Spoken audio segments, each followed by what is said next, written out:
Salut à tous et bienvenue dans cette nouvelle série faire un bot tout simplement sur le YAM. Un peu de changement, ça fait du bien. En toute transparence, mon bot Realty sur les ventes sauvages s'est encore planté tout simplement parce que la gestion d'erreur était pas bonne. Et puis voilà, tout simplement j'en avais marre tout simplement de... Je voulais goûter autre chose quoi, je voulais tester autre chose. Et tout simplement les bots sur le YAM, moi ça m'intéresse plus parce que c'est le truc qui est le plus proche de la DAO pour y participer. Et d'ailleurs le YAM fait partie du périmètre de la DAO. Ça va me permettre d'interagir avec la blockchain, faire des petits scripts. Quoi de mieux que de faire des petits scripts, s'amuser pour apprendre, il n'y a rien de mieux je trouve. Voilà, donc cette semaine ça a été l'échec pas que pour les ventes sauvages. Je tourne cette vidéo lundi matin. Voilà, il n'y a pas eu que des échecs au niveau des scripts. À la base je voulais faire ce bot You and Me en JavaScript. Mais en fait mon PC est tellement vieux, mon macOS, que je ne peux pas installer Web3 JavaScript. Voilà, je vous affiche à l'écran la machine que j'ai. Et en fait tout simplement il me faut macOS 12 pour avoir la lib Web3 de JavaScript. Alors j'ai essayé plusieurs choses comme mettre une VM, mais voilà j'ai lancé la VM, j'ai lancé l'enregistrement vidéo, le PC s'est mis à chauffer, je dis ouais c'est bon, ça marchera jamais. Du coup je suis passé sur Python et je suis un peu déçu parce que voilà le JavaScript j'avais commencé vite fait avec Violent Monkey, je voulais approfondir dessus, je voulais continuer sur ma lancée avec le JavaScript et surtout que d'ailleurs que je salue, que je remercie pour avoir créé ce canal Telegram et mettre ces petits tutos.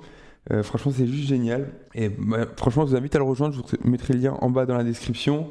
Ouais, ils ont un meilleur niveau que moi. Je pense par exemple à Cocorico et à 0xGuard qui donnent que des petits tips. Franchement, c'est juste génial. Donc, rejoignez ce petit canal Telegram, je recommande. Donc voilà, surtout qu'en plus, le tuto JavaScript était buggé. Donc, je comptais le débugger, mais malheureusement, je n'ai pas pu faire. Mais voilà, ce n'est que partie remise. Je continue sur le Python, mais j'aimerais bien faire du JavaScript, donc je sais pas trop, j'ai pas encore trouvé de solution. Donc peut-être que dans les prochains épisodes, je partirai sur du Google Cloud Platform ou du AWS. Je sais qu'ils ont des crédits gratuits, donc juste histoire de monter un serveur et à interagir avec la blockchain. Je verrai, mais si vous avez des idées, je suis preneur. N'hésitez pas à me les dire en commentaire. Je serai ravi de lire vos petits tips. Je remercie encore Cocom qui a fait un excellent tuto. J'ai tout installé, ça fonctionne et je vais vous montrer. Donc là, c'est juste le code Python qu'a mis Cocom. Je vais le tester, c'est l'équivalent de mon Hello World. Voir que ça fonctionne bien, que j'arrive à interagir avec la blockchain. Voilà, l'étape 1, c'est l'installation. Je vous laisse suivre le tutoriel. C'est très bien fait.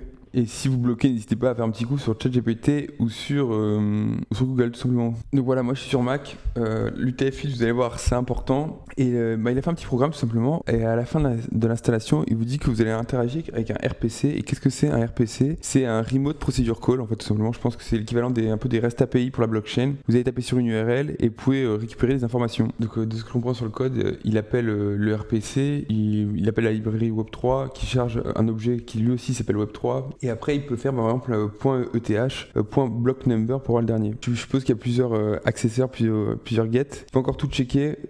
Donc ça, c'est lié à la lib. Par contre, voilà, j'ai trouvé tout simplement la doc de Newschain. Donc je vous la mettrai en description. Il y a pas mal de trucs. Et entre guillemets, il y a à boire et à manger. Je vous laisserai checker ça. Pareil, comme le premier bot, je me lance, je sais pas où je vais. Je sais déjà que cet épisode va s'arrêter. Il y a une limite. C'est quand je vais devoir faire interagir un wallet avec la blockchain. Et en fait, moi, je suis un peu frileux. Je vais pas utiliser mes wallets actuels pour interagir avec la blockchain. Je vais juste créer un wallet. Il faut que je le fasse whitelister par Realty. Il faut que j'envoie du XDAI dessus. Ça sera dans un autre épisode. Et je sais déjà que ce sera la limite de cet épisode. Mais peut-être que je m'arrêterai avant et je ne réussirai pas. Voilà. Et on se retrouve à l'étape 3, comprendre l'ABI et les smart contracts proxy. Alors l'ABI, je pense que ça n'a rien à voir avec le monastère. Excellente blague. Donc l'ABI, application binary interface, est un pont entre le code smart contract écrit en Solidity et votre application qui interagit avec ce contrat. Il décrit comment les fonctions et les variables du smart contract sont structurées. En d'autres termes, l'ABI explique à votre programme comment appeler les fonctions et comprendre les résultats. Smart Contract Proxy. Certains contrats sur les blockchains comme le YAM sur Newsys utilisent une architecture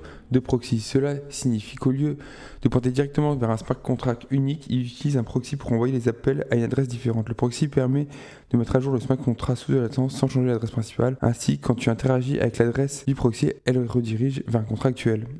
Cas du YAM, c'est ça, on va y checker. Ok, donc là on est sur l'adresse du YAM, l'adresse principale, le proxy. Et voilà, vous voyez qu'il y a des opérations, il y a 1 minute, 4 minutes, 8 minutes. Ça me paraît d'être bien le YAM. En plus, on voit le nom des méthodes, Buy, Delete Offer, donc c'est bien le YAM. Mais avant, je vais essayer de vous expliquer la notion de proxy. Voilà ce que c'est un proxy. Alors ça, c'est un proxy internet. Pour un petit info, on se retrouve sur Cloudflare, qui est tout simplement quelque chose de connu pour détecter les bots ou quoi. Et vous l'avez déjà vu en vidéo, c'est la petite moulinette orange que quand vous allez sur la page d'un produit Realty qui voulait savoir si vous étiez un bot ou non. À gauche, vous avez des utilisateurs qui sont représentés par des PC portables. Vous avez le proxy là qui est le point B et tous les serveurs. Et ben voilà, par exemple, ces 3 PC là, ces 3 utilisateurs, mais il peut y en avoir X, ils pointent tous vers même.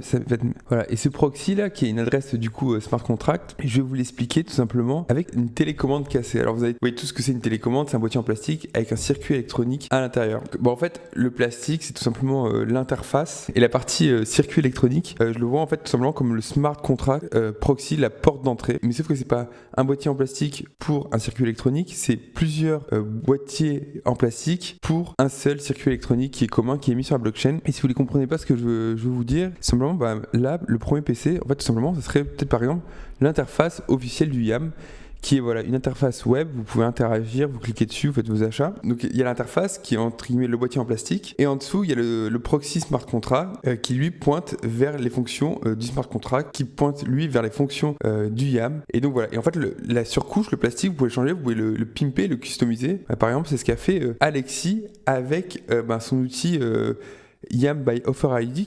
Félicitations, je l'ai utilisé hier, franchement nickel. Et voilà, donc en fait la surcouche, le boîtier en plastique, c'est toujours des interfaces pour interagir avec le smart contract qui est en dessous, le boîtier électronique. Sauf que voilà, c'est sur une blockchain, il est digitalisé, il est commun à tout le monde. Après vous faites ce que vous voulez, donc ça peut être soit des sites communautaires, soit par exemple des bots, ou même vous pouvez faire par exemple votre propre interface pour interagir avec le YAM. Par exemple, si un jour le nom de domaine expire, il est plus disponible, voilà, vous voulez pas cliquer sur un lien véreux, peut-être que vous aurez fait vous-même votre propre interface boîtier en plastique pour interagir avec le YAM. Et voilà, et ensuite ils ont dit que c'était aussi pour faire des mises à jour, et moi je le comprends comme ça. Je rappelle, je suis pas du tout spécialiste dev blockchain, je suis juste un particulier qui s'intéresse à la blockchain. Ils ont dit que c'était pour mettre à jour. Alors si j'ai bien compris, pareil, l'exercice aussi c'est de penser à voix haute, de voir mon raisonnement, sûrement je vais faire des erreurs, libre à vous d'améliorer mon raisonnement pour améliorer votre compréhension. Il y a l'adresse principale au milieu qui redirige vers plusieurs fonctions, plusieurs blocs. Et il disait par exemple que c'était pour la mettre à jour. Au moment du YAM V2, donc je prends des théories, par exemple on va dire que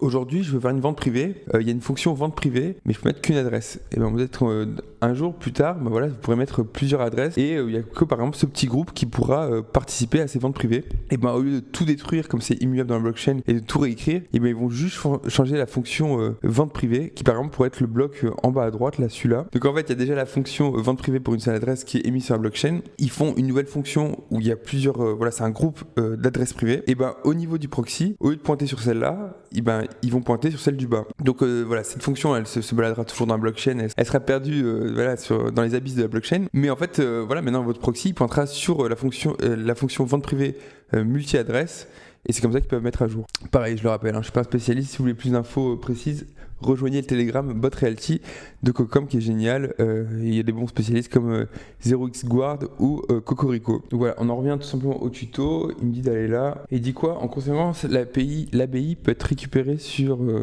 au chapitre Contract ABI. On va aller voir ça. Moi, ce que je trouve fou sur la blockchain, c'est que même le code, tout le monde a accès au code source et peut voir vraiment ce que font les fonctions. Après voilà, il faut s'y connaître. Moi, je connais rien en Solidity. Donc là, je suis au chapitre Contract ABI. Alors ça a l'air d'être du JSON. Cliquez là-dessus. Ok, donc j'ai pris un message d'erreur. Je suppose que pour interagir avec... alors je sais pas si c'est l'ABI ou le RPC, il me faut une clé tout simplement pour mon appli.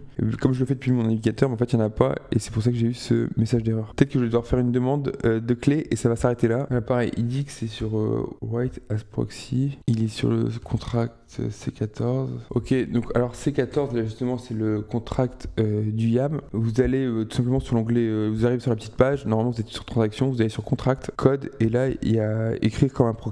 Pareil, les normes en blockchain, j'y connais rien, il va falloir que je me forme dessus. Ah ouais, c'est marrant parce que justement il met les anciens contrats, donc l'ABI for Implementation Contract et à l'adresse 1589, c'est là où j'ai fait ma requête ABI, mais il met l'ancienne, par exemple la 5E77D, et si on va voir en fait elle est plus utilisée depuis quasiment 2 ans. Ouais, peut-être c'était des adresses de test, je ne sais pas.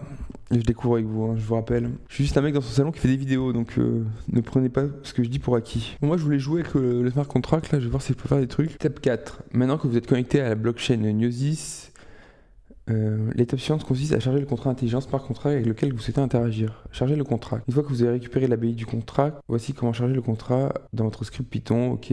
Vous allez avoir une erreur. Il faut remplacer false par false et true par true. Alors, copier-coller, C14. Alors moi je vais faire autrement. J'aime bien mettre tout ce qui est constante et tout en tête du fichier. Ok, donc C14 c'est l'adresse du YAM. Comment on fait les commentaires là-dessus? Vous devez inclure ici l'API complet du contrat que vous souhaitez charger. C'était quoi l'API du contrat? Ah, ça doit être ça peut-être. Mais je pense qu'il va falloir que je mette une clé parce que je vois pas trop comment ça peut fonctionner. Contract API, je vais le déclarer là aussi. Voilà, moi je fais tout ça en tête. Pareil, je vais changer les trucs moi parce que ça me plaît pas. Ça c'est pas le contract adresse, c'est j'ai appelé YAM proxy. Tout simplement, c'est plus parlant pour moi. Ça me paraît bizarre, ça devrait pas fonctionner ça, je pense. Ça met un peu de temps parce que ça compile, j'en sais rien. Ah oui, on l'avait vu avant, en plus il a mis le message, il faut changer les false en false. Bah ça devrait fonctionner, CTRL L. Et il me dit que ça fonctionne pas, contract égale W3, parce que j'ai dû faire un copier-coller, ce train Web3, ça je pense. Ah, pareil, je vais changer le nom parce que ça c'est pas parlant pour moi, je vais l'appeler, je sais pas comment l'appeler. Je sais pas comment l'appeler, pour moi c'est une sorte d'objet, on va remettre Web3, et on va voir ce que ça me fait.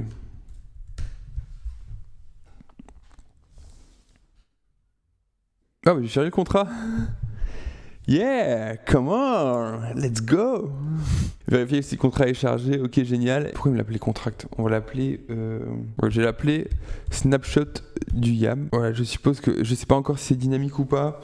Pour moi, c'est en fait, ça va choper toutes les infos de la REST API. De toute façon, c'est simple, il y a un appel, donc elle envoie ce qu'elle a à un instant T. Le temps que moi je les lise, par exemple, voilà, il va se passer des millisecondes, des secondes, des blocs. Donc je n'aurai pas plus. C'est pour ça que je l'ai appelé snapshot YAM. Et peut-être que je devrais trouver des noms plus parlants pour la prochaine fois. On va tester ça.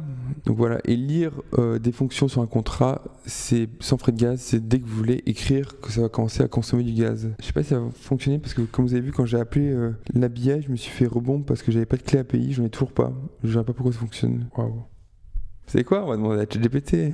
Alors ce qu'il me dit, elle me dit checker si getOffer compte est là, mais pour moi il est là. Ah, c'est vrai que l'ABI, je pourrais le charger sous format JSON. Oui, parce qu'après de toute façon, voilà. Je pense que mon script à un moment, il va faire la requête, parce qu'il y aurait une clé, et j'aurai la clé, il fera la requête, il chopera le JSON, je le déchiffrerai pour le mettre dans le format contrat underscore ABI, et après ça fera ça. Mais c'est quoi, on va tout printer, on va s'amuser.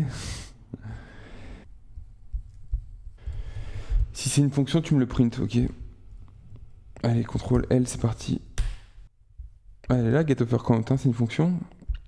C'est quoi? On va aller voir getOfferCount, à quoi ça ressemble. Ça, c'est les fonctions vraiment pour interagir, delete, create, ça m'intéresse pas. Ouais, moi, je pense que plutôt ça vient de cette erreur. Donc, je demande. Voilà, moi, je pense plutôt que ça vient de ça. C'est le fait que j'ai pas de clé, donc je demande à ChatGPT. Et oui, non, mais c'est ça l'erreur. Et je crois savoir d'où ça vient en fait. Parce qu'en fait là je cherche mon objet, je crois que ça fonctionne pas, c'est à cause de ça en fait. J'avais tout simplement laissé dans le code, j'initialisais les contracts ABI et après je lui disais c'était nul. C'est pour ça que ça marche pas. Enfin, je suppose. Yes. Comme quoi, le bug est toujours sur la chaise. Hein. Donc voilà, j'ai réussi à faire le truc, nombre total d'offres disponibles. Voilà, donc ça fonctionne. Il me dit qu'il y en a 62 810, on va aller voir ça. La vidéo est plutôt en plusieurs parties. Hein. Je vais être sur YAM BioFor ID. Donc voilà, donc pour info, maintenant il y en a une à 810, mais avant ça ne fonctionnait pas. C'était la 809 tout simplement, parce que je pense que l'indexation elle commence à 0 et pas à 1. Pour ceux qui ne comprennent pas, c'est simplement les humains, généralement on compte de 1 à 10 par exemple, ça fait 10 unités. Et en machine, généralement on commence à compter à partir de 0. Donc vous avez de 0 à 9, pareil, vous avez 10 unités. Donc c'est pour ça qu'il y a un petit moins 1 à faire. Et vous voyez qu'en plus, on va s'amuser, simplement parce que j'ai vu cette offre, voilà, moins 3%. Comme quoi, choper les dernières offres, ça peut être cool. Bon, je pense qu'elle est déjà terminée. Alors si vous regardez encore cette vidéo, vous avez compris qu'il n'y aura pas de bot. Mais tout simplement pour m'amuser, pour comprendre comment interagir avec la blockchain, je vais essayer d'aller choper des infos, de voir qui a acheté cette propriété. Et voilà, on va se balader, on va jouer avec les fonctions, hein, tout simplement. Ah oui, donc en fait, entre temps, j'ai demandé à ChatGPT, parce que la caméra s'était coupée. Donc voilà, je lui ai dit tout simplement, j'ai l'offer ID 62 809, je voudrais que tu me l'affiches l'offre, et voilà ce qu'il m'a répondu. Pourquoi j'ai fait ça? Tout simplement parce que j'en avais marre de lire les fonctions modification comme ça, j'ai pas réussi. Peut-être qu'il y a un wiki, mais je l'ai pas trouvé. Mais peut-être dans la DAO, tiens, faudrait que j'aille checker. Enfin bref, c'est pas le sujet. Il me dit, show offer, tu l'appelles comme ça s'appelle comme une fonction, et ça print les détails. Initial offer, je pense que c'est que vous avez vraiment l'offre initiale, c'est-à-dire qu'il n'y a pas eu des modifications entre temps. Par exemple, quelqu'un met une offre, je sais pas moi, d'un token à $100, il voit que ça part pas, après il le met à 90. Et show offer, ça va vous remonter la dernière offre, donc à $90. Mais si vous faites initial offer, vous voyez la première demande, c'est à $100. Voilà, un peu comme sur le bon coin où ça vous met prix en chute. Ok, donc on va tester ça. Et c'est parti. Et voilà, il met tout le détail de l'offre. Ouais, je vous demande comment lire ça, parce que pareil, j'ai toujours pas trouvé de doc. Ok, le vendeur, le type. Et voilà, on va faire ça. Donc ça retourne sous un tableau. Bam bam. Alors c'est intéressant, voilà, je suis en train de lire, donc super, il y a l'acheteur, le vendeur, mais je viens de voir que le montant, en fait il est en brut, quoi, genre il y avait, de souvenir, il y avait 3 tokens environ à $50, et il affiche 150 milliards, je sais pas combien ça fait exactement. Pareil, n'oubliez pas que je suis pas spécialiste, hein. Comme je le vois, en fait, tout simplement, c'est qu'il n'y a pas de float en Solidity, c'est qu'il affiche tout simplement sous un integer le chiffre brut. Et après, je suppose qu'il y a un endroit pour me dire où est la virgule, où il y a un petit facteur à appliquer. Ah, personne n'a encore acheté l'offre. Comme quoi il faut être whitelisté, monsieur. Vous savez quoi? On est encore loin du YAM, mais bon, on est dans les premiers. Peut-être qu'il n'y en a plus. Celle-là, je suis whitelisté. Il y en a combien? Il y a encore 2 tokens. Et on va aller voir.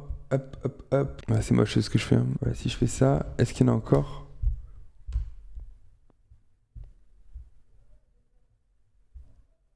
Parfait, on va aller acheter ça. Voilà, on est encore loin du bot. Yo yo yo.